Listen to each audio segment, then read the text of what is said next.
তুই? হায় আল্লাহ, আমি এতক্ষণ তোর অটো রিক্সায় আসছি। আমি তো ফোনে কথা বলতে বলতে খেয়ালই করি নাই। আমি যদি জানতাম যে এটা তুই ছিলি, কখনোই আসতাম না। যাই হোক, আমি পরে দেখে নিব।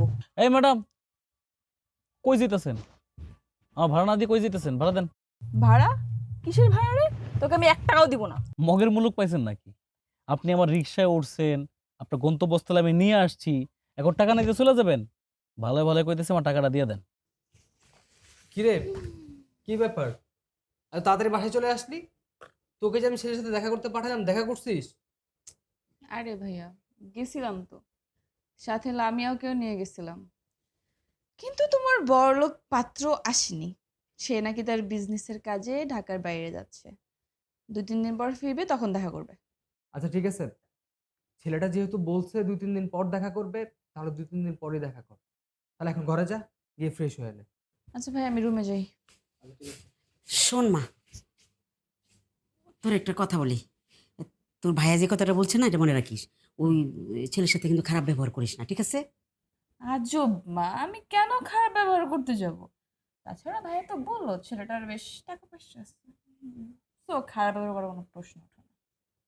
আচ্ছা, তুই এত টাকা টাকা করিস কেন বলতো?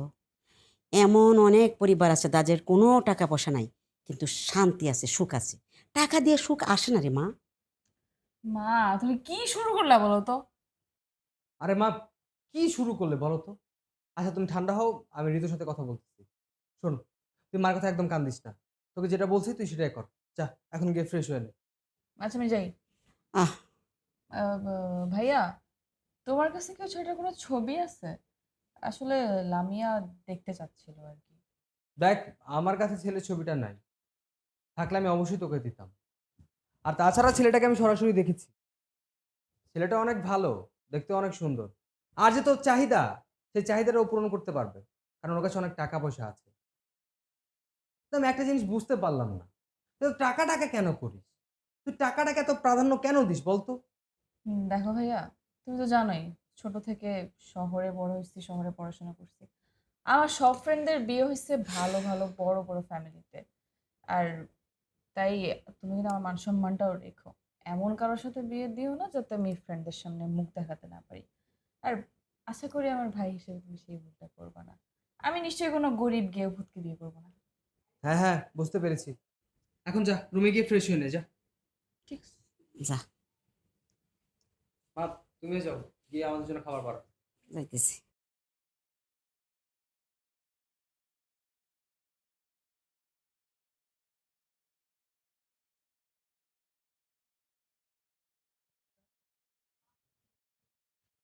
একটা গাড়িও নেই।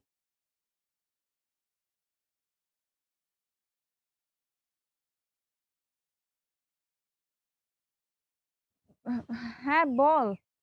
কি ব্যাপার? কোথায় তুই? আসতে কতক্ষণ লাগে? আর আমি বের হইছি, আমি রেডি হয়ে বের হইছি, রাস্তায় দাঁড়াইছি। একটা গাড়ি নাই, অটো নাই, রিক্সা নাই, কিচ্ছু নাই। কেমনে যাবো বল? নিশ্চয়ই তুই ঘরের ভিতর বসে মেকআপ করতেছিস আর এখন আমাকে অজুহাত দেখাচ্ছিস। আরে না, বিশ্বাস কর, আমি সত্যি রাস্তায়, বাসার নিচে রাস্তায় দাঁড়ায় আছি, একটা অটোও পাচ্ছি না।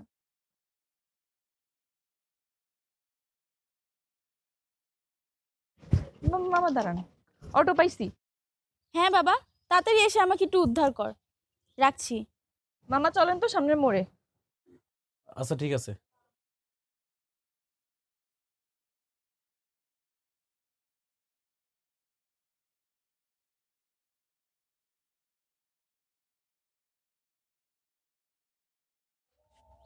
তুই?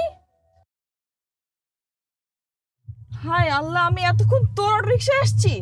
আমি তো ফোনে কথা বলতে বলতে খেয়ালই করি নাই। আমি যদি জানতাম যে এটা তুই ছিলি, কখনোই আসতাম না। যাই হোক, আমি পরে দেখে নিব। এই ম্যাডাম, কই যেতেছেন? আমার ভাড়া না দিয়ে কই যেতেছেন? ভাড়া দেন। ভাড়া? কিসের ভাড়া রে? তোকে আমি 1 টাকাও দিব না। কি? টাকা দিবেন না মানে? মগের মুলুক পাইছেন নাকি? আপনি আমার রিক্সায় উঠছেন, আপনার গন্তব্যস্থলে আমি নিয়ে আসছি, এখন টাকা নিতে চলে যাবেন? ভালো ভালো কইতেছে, আমার টাকাটা দিয়ে দেন। কথা কানে যায় না? বলছি না টাকা দিব না, দিব না মানে দিব না। তুই বেয়াদবি করছিলি আমাদের সাথে। তোর কত বড় সাহস, হ্যাঁ? তুই একটা ফকিন্নির বাচ্চা হয়ে আমার ফ্রেন্ডের গায়ে হাত তুলিস, আবার ওকে বেয়াদব বলিস। তোকে তো আমি কোনো টাকা দিব না। ম্যাডাম, এসব ফাও ফেসাল পেরে কোনো লাভ নাই। টাকা তো আপনার দিতেই হইব। আমি পরিশ্রম করছি আর আমার পারিশ্রমিক আমি ছেড়ে দেবো? আমার পারিশ্রমিক আমি আদায় করেই নিব। ভালোই ভালো বলতেছি, টাকা দিয়া যান। টাকা না দিয়া আপনি এখান থেকে এক পাও যেতে পারবেন না। কি ব্যাপার, দাঁড়াচ্ছেন কেন? চায় থেকে কোনো লাভ নাই, লস হইব আপনার। দেন টাকা, দেন টাকা, দেন। তোকে তো আমি পরে দেখে নিব, তোর টাকা চাই না? দাঁড়া। ধর তোর টাকা। ম্যাডাম, এই টাকাটা দিতে অনেক কষ্ট হয়ে গেছে, তাই না? আমরা গরিবরা না এই টাকা অনেক কষ্ট করে উপার্জন করি। এই 100 টাকার জন্য কত দূর থেকে আপনারা নিয়ে আসছি। সারাটা দিন আমরা অনেক পরিশ্রম করি। আর আপনাদের মতন বড়লোক মানুষরা কি করে? গরিবদের এই টাকা মাইরা খায়। বুঝতে পারছি, কলিজা ফাটি যেতেছে আপনার টাকার জন্য। কোনো সমস্যা নাই, আপনার এই 100 টাকার লগে আপনার আমি 1000 টাকা দিতেছি। এনেন, ধরেন। আরে ধরেন তো, লজ্জার কি আছে? আপনার একটা জিনিসের অভাব আছে, সেটা হইতেছে কি? শিক্ষা। এই যে টাকা দিছি এমনি এমনি দিই নাই। এই টাকা নিয়ে একটা শিক্ষার বই কিনবেন, তারপর শিখবেন মানুষগুলা কেমন ব্যবহার করতে হয় আর গরিবদের সাথে কেমন আচরণ করতে হয়। ঠিক আছে, আসি।